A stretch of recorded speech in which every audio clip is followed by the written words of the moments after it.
Excalibur is one of the strongest and most powerful swords in not only Fate, but also history. And there's good reason for this, with Saber being perhaps the most popular character in Fate. But despite this, there isn't much information about her Sword of Promised Victory, like how it was made in the first place or what happened to it after Saber's tragic end. And its lore is scattered about in different shows, games, manga, and more. Through countless hours of painstaking research, from its stats to its history to where it ranks among other Noble Phantasms, this video explains everything about Excalibur.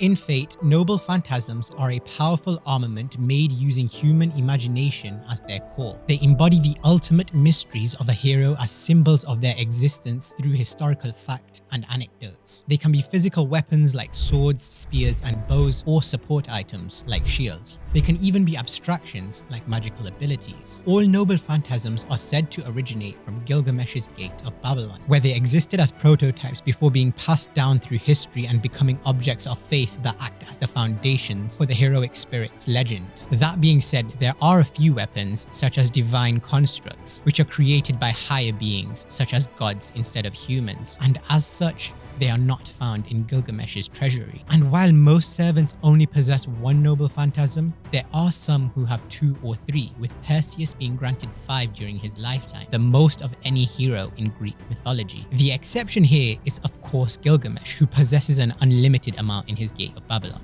Noble Phantasms make up part of the existence of heroic spirits, being a literal symbol of their existence. They are a servant's trump card that allows them to overcome others in battle and are activated only by them, by channeling magical energy into them and releasing their true names. However, since they represent the legends of a heroic spirit, using them will most likely reveal their identities. There are also Noble Phantasms that display passive abilities and function without the need to call their true name, such as Hercules' God Hand. And finally, they are classified by their effectiveness against enemies, where a single Noble Phantasm can have multiple ranks depending on its abilities. There are numerous ranks, about 53 that are known, and some of them are as follows. Anti-unit Noble Phantasms are those specializing against defeating other people in single combat. Anti-army Noble Phantasms are those with a wide enough range to be specialized against armies and are generally more powerful than anti-unit, but they also carry a larger cost, which means the user must wait to replenish their mana before using it again. As such, the advantage of an anti-unit Noble Phantasm over an anti-army Noble Phantasm is that it can be used over and over, kind of like a gun with unlimited ammo, whereas an anti-army Noble Phantasm is more like a missile. There are anti-city and anti-country Noble Phantasms, and even anti-divine Noble Phantasms, those that are effective against divine spirits such as Enkidu. An anti-fortress Noble Phantasm can even blow away solid fortified structures. The difference between this and anti-army or anti-unit is the area of effect. An anti-fortress Noble Phantasm typically has far more power than those mentioned before, and there's only a single Noble Phantasm that holds this rank in the 4th and 5th Holy Grail Wars. There are also barrier Noble Phantasms such as Avalon, which are purely defensive. Finally, while there are still many classes I haven't covered, another important classification and perhaps the most powerful is Anti-World, a Noble Phantasm that can affect the very world. 14,000 years ago, the Earth was invaded by a ship called the Harvester Star, and on this ship were 3 entities: Velba 1, Velba 2, and Velba 3. Velba 2 was called the White Titan, with the humans referring to her as Safar. She was an enemy beyond humanity, beyond the solar system, and even beyond the universe. In fact, she was a being from outside of space itself, sent by the Umbral Star to act as its vanguard. Safar would travel to different worlds with the sole purpose of destroying their civilizations and absorbing their magical energy to grow more powerful. And when her task was complete, she would destroy herself. It was only until she reached Earth that she met her match in the form of a single human. When the Earth first encountered Velba, 80% of the planet's surface was burned to ash. It is said that out of all the beings that lived on Earth 14,000 years ago, no one could have beaten the White Titan. Safar killed more than nature and humanity. She killed beings older and greater than Gilgamesh himself, which, as many would know, is no easy feat. Not even those who were worshipped as gods stood a chance against her. and was simply crushed one by one right alongside their followers. She destroyed most of mankind's earliest civilizations, including Atlantis, in an event that would be remembered as the Leucos Machia, but it was actually during this event she had her greatest battle. Zeus convinced the 12 gods of Atlantis to fuse with him, but even with their combined power, they were only able to repel so far. It was only when she faced the very embodiment of war, Ares, did she struggle. Ares was the greatest enemy Sappho ever fought, but even he fell to the White Titan, and with that, she claimed his greatsword, Photon Ray, as her trophy, and it was then did a single sword appear, forged in the depths of the earth and created by fairies, harboring humanity's deepest wishes and the hopes of the stars themselves. The ultimate phantasm was born. Despite Sappho's incredible power, her body was split in two by a mere human wielding this holy sword. And while it is still unknown who this human was, his holy sword went on to become the most renowned weapon in history in the hands of the once and forever king. Excalibur is Saber's most powerful noble phantasm, rivaled only by Rongominiat. And in terms of swords, it's the greatest of the holy swords, equaled only by the demonic sword Gram. While there are other noble phantasms crafted with better skill, Excalibur is an illusion far superior to them. It is thought to be so perfect that you cannot use the word beautiful to describe it, because that in itself will dirty it. It is said that looking upon its light made Gilgamesh fondly remember Enkidu, for that's how magnificent its radiance was. Not only that, but it made Gilles de Rais, having fallen into brutality and smeared with corruption, remember the light and glory of his past. But this light is often hidden for a very specific reason.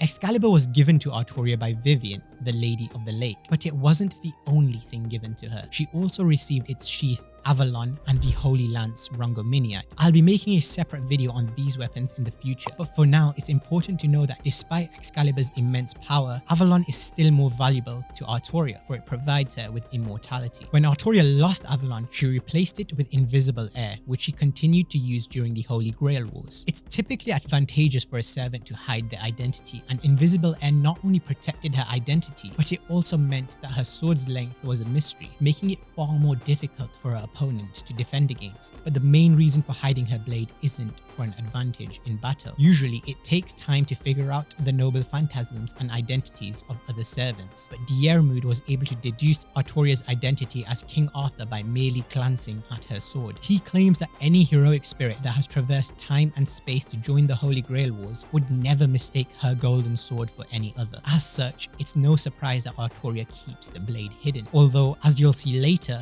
there's more to Invisible Air than just that. But for now, it's important to understand how Arturia obtained Excalibur in the first place. After all, it originally belonged to the unnamed hero that had felled the White Titan. So how did Arturia obtain it? A common misconception is that Arturia became the King of England after pulling Excalibur out of the stone, but this isn't quite accurate. This sword is called Caliburn, and while there is some debate that Excalibur was reforged from Caliburn, the story of the White Titan tells us that this is not the case. Although similar in appearance, Excalibur is more suited to be used as a weapon than Caliburn, because Caliburn is extravagantly adorned in decorations, as it is a symbol of Arturia's authority as a king, making it rank lower as a weapon. Excalibur was given to Arturia by Vivian, the Lady of the Lake, after Caliburn was broken in a trap set by Arturia's sister, Morgan Le Fay. Vivian was a great mother-class fairy born in the inner sea of the planet. This lore video on Arturia's past explores Vivian in more detail, but to summarize, Vivian had an affair with Merlin, and some believe he is the one who taught her magecraft. And not only does she give Arturia Excalibur and Rongominiat, but she also becomes her guardian. What many don't know is that Vivian is Morgan Le Fay's alternate personality, with Vivian embodying goodness compared to Morgan's evil. Morgan is described as having three people within her, starting as the innocence of a fairy, then as magnificent as a warrior, and then suddenly possess the brutality of a witch. Morgan developed these three personalities as a way to reconcile the three roles enforced on her by her birth. Morgan the human, who is Arturia's caring sister, Vivian the fairy, who is the Lady of the Lake, and Morgan Le Fay, the embodiment of Britain and the holder of its mystery. There's a lot to discuss about Vivian and Morgan, and there will be a separate video dedicated to them, so feel free to subscribe to be notified when it's out.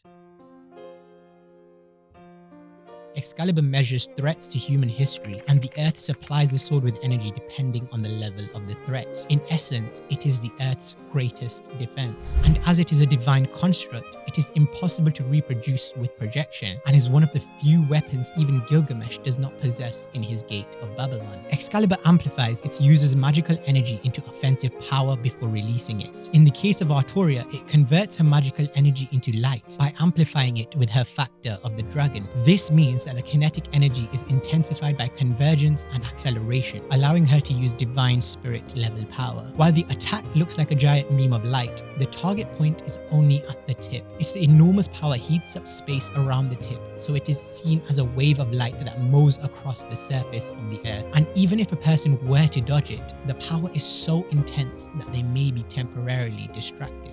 It's considered to be one of the greatest Noble Phantasms. Its speed, attack, and reach far surpass all other Noble Phantasms, with only Ea surpassing it in terms of pure power. But it also has some drawbacks. For Artoria to be able to use it, there needs to be enough distance between her and her enemy. But this is also an advantage, because the further away the opponent, the more powerful the attack. Not only that, but Artoria needs both hands to be able to use it, which is why she couldn't use it after Diermud severed the tendon in her left hand. It ranks as an anti-fortress Noble Phantasm, and as such, Artoria tries to aim it at the sky when using it to avoid damaging the environment. It is said that it can incinerate an entire military cohort of 1,000 soldiers and turn the ground into scorched earth, leaving a great disorder in the land that would never fade. Of course, wielding such a power means that the magical energy consumption is extremely high, leaving Artoria exhausted after using it, so it can't be fired consecutively. If she were to use it without enough energy or a master that can actively replenish her aura, she could instantly fade away.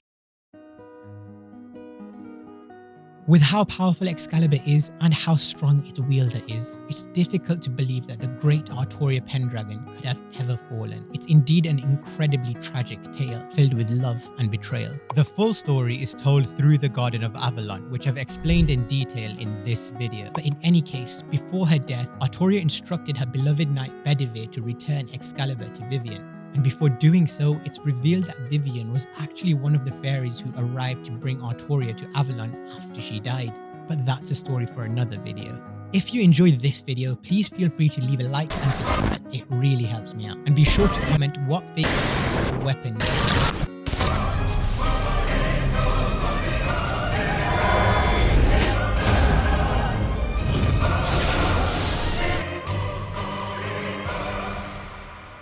When Artoria was blackened by Angramanyu, Excalibur too was blackened, reflecting the corruption of its wielder.